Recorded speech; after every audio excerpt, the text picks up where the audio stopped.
Well, what about Neanderthal man? At the famous Scopes evolution trial in 1925, Dr. Newman at the University of Chicago testified, there can be no question that Neanderthal man was much more primitive, more simian or ape-like in organization than modern man. No question about this. Well, the first Neanderthal skeletons were found in the Neander Valley in Germany in 1856. And the way they pictured the Neanderthal then was something like this. Very heavy-boned, hairy, with an ape-like head, stooped in the shoulders. But they found a lot more Neanderthal skeletons in Europe and in Israel and other places. And there are now evolutionists who would say that if you dressed up Neanderthal in a coat and tie and a top hat and put him in Grand Central Station in New York City, nobody would take a second look. In fact, a few years ago, Time magazine had an interesting article called The Changing Faces of Neanderthal. And they showed how Neanderthals have been represented over the years. So in 1873 in Harper's Weekly, he looks like an American Olympic athlete. He just needs a haircut. But in 1909, he's completely human below the head, but ape-like in the head. In 1953, he's human below the neck, but ape-like in the head. And then in 1984, he needs to be taught to not eat live rodents, but otherwise he's human. In 1988, he's showing us that he needs some dental work, but he's human. But then in 2006, he's more ape-like in CNN. And then in 2007, Newsweek has him with a lot more hair, but more human-like. And in 2008, he's completely human. In fact, in the Neanderthal Museum a number of years ago, they had a representation of the 1956 Neanderthal and the 1909 Neanderthal. And they said, from his bestial 19th century persona to just another guy in a suit, Neanderthals have been pigeonholed according to the times. Here's a reconstruction of Neanderthal child's face at the University of Zurich in 2008. And I just have a simple question. Does she look subhuman? She looks perfectly human. In fact, in the Neanderthal Museum in 2010, they had some new representations of Neanderthal. And, this guy's been out in the sun a little bit. He needs to use some sunscreen, but otherwise, they're perfectly human. But then people say, yes, but the Neanderthals were primitive in their culture.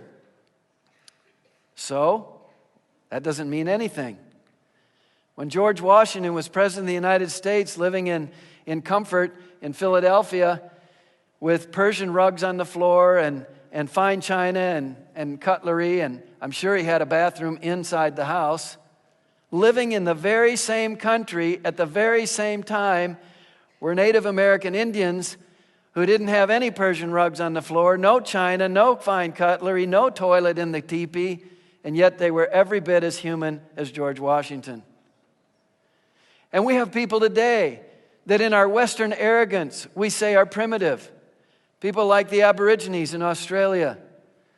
But they're not subhuman. There are Aborigine children who go off to university in Australia. They're different from us because they have a different culture and different religious beliefs, but they're completely human. And if you dropped me by helicopter with the clothes on my back into the area where they live, I'd probably be dead in 3 days. I'd eat some poisonous plant. I wouldn't know how to make a spear or a boomerang. These people are not subhuman. They're just different from us, but they're descended from Adam. Yeah, but the Neanderthals lived in caves. That doesn't prove anything either.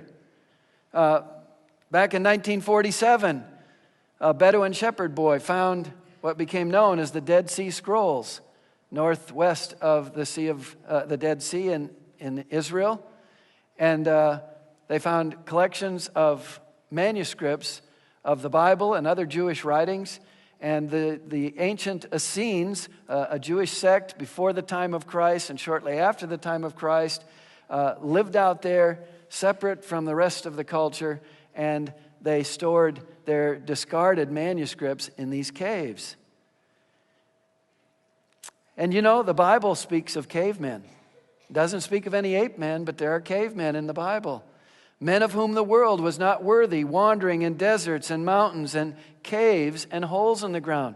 There are lots of caves in Israel where there's a lot of limestone. And the Bible tells us that Sarah, Jacob, and Lazarus were buried in a cave, just like many Neanderthals. And the Bible tells us that Lot, Elijah, and David lived in a cave for a while. Why did they live in a cave?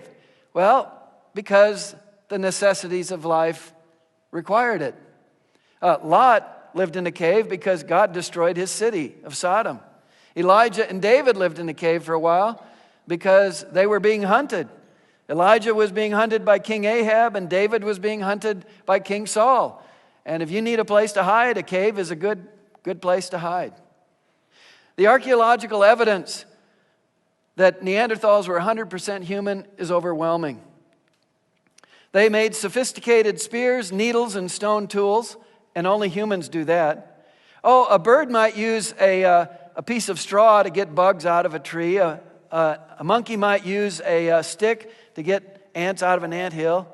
An otter will use a rock to break open an oyster shell on its stomach. But animals don't make tools. Only humans do, and the Neanderthals made sophisticated ones.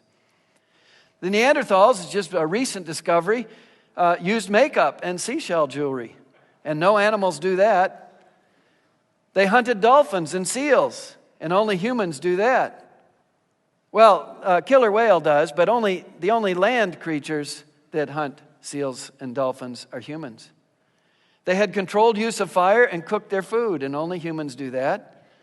They built huts from animal skins. Now, animals do build houses. Birds build nests, beavers build dams, but they don't build high rises, and they don't use animal skins to make their houses. Only humans do that. They made flutes out of bear femurs, and scientists have studied these instruments and found the incredible precision of the distance between the holes. Now, animals will make music, but they don't make musical instruments. They cared for their sick and ceremonially buried their dead, and only humans do that. And they possess the hyoid bone and the voice box, which the evolutionists say is almost identical to modern humans, and they had the speech-enabling gene FOXP2. So Neanderthals were human. They were descended from Adam.